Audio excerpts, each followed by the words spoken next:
The text came in while I was carving the turkey. They're here. The couple you asked me not to invite. My wife's name lit up my phone right after that, then went dark. No follow-up. No explanation. I remember the knife slipping slightly in my hand, the smell of sage and butter suddenly turning my stomach. I wiped my palms on a towel and told myself I was overthinking it, like I always did lately. Thanksgiving was supposed to be safe. Family. Noise. Distractions. I was wrong. An hour later, the dining room was full, clinking glasses, forced laughter, my mom's voice too loud. And then I saw them. An elderly couple, dressed far too well for a family dinner. The man wore a tailored blazer, silver hair combed neatly back. The woman had pearls at her throat and eyes that scanned the room like she was measuring it. They didn't belong. My wife, Claire, stiffened the moment she saw them. Her hand slipped from mine. She didn't look at me, just walked straight to the kitchen, whispering something to my mother on the way. That's when Grandma stood up. She was small, hunched, 86 years old and usually quiet. But her voice cut through the room like a broken plate. Why is that elderly couple living in the $1 million house you bought, Mark? Silence. Every fork froze midair. My chest tightened so fast it felt like I'd been punched. What? I asked, my voice barely there. Grandma pointed a trembling finger at them. I saw them last week. Coming out of your house. Carrying groceries. Acting like it was theirs.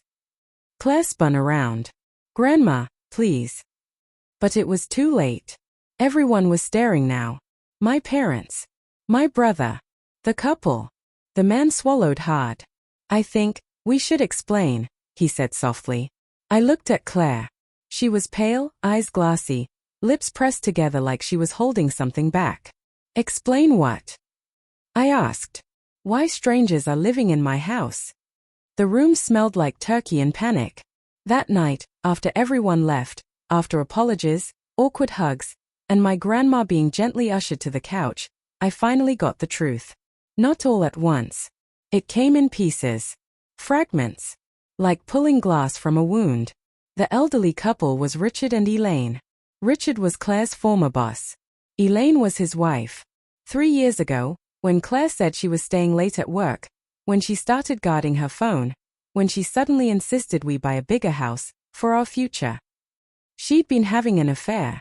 Not with Richard. With Richard's son. A man named Evan. He was married, Claire whispered, sitting on the edge of our bed. It wasn't supposed to mean anything. But it did. And when Evan left his wife, his parents helped cover it up, financially, emotionally. Our house? They bought half of it. Quietly. On paper, it looked like an investment. In return, Claire let them live there while Evan figured things out. Behind my back, every missed call suddenly made sense. Every weird excuse. Every time she flinched when I touched her phone. I remembered the nights I waited up, reheating leftovers. The way she stopped saying I love you without thinking. Did you love him? I asked. She cried then. Real sobs. I don't know, she said. I loved how he made me feel seen. That hurt more than if she'd said yes. The confrontation wasn't loud. There was no screaming. Just quiet devastation. Richard called me the next day. Apologized. Said they'd move out immediately. Said Claire meant well.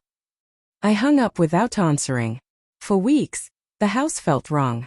Too big. Too full of lies. I slept on the couch, replaying memories that now felt counterfeit. Vacations, inside jokes, plans for kids. I wanted to hate Claire. Part of me still loved her. That scared me more than the anger. In the end, I chose myself. She moved out. The house sold. I kept the silence. Last week, Grandma asked if she'd gone too far. No, I told her. You saved me. Sometimes betrayal doesn't come with screaming or slammed doors. Sometimes it comes wrapped in polite smiles and Thanksgiving dinner. And sometimes, the truth needs an old woman with nothing left to lose to finally say it out loud.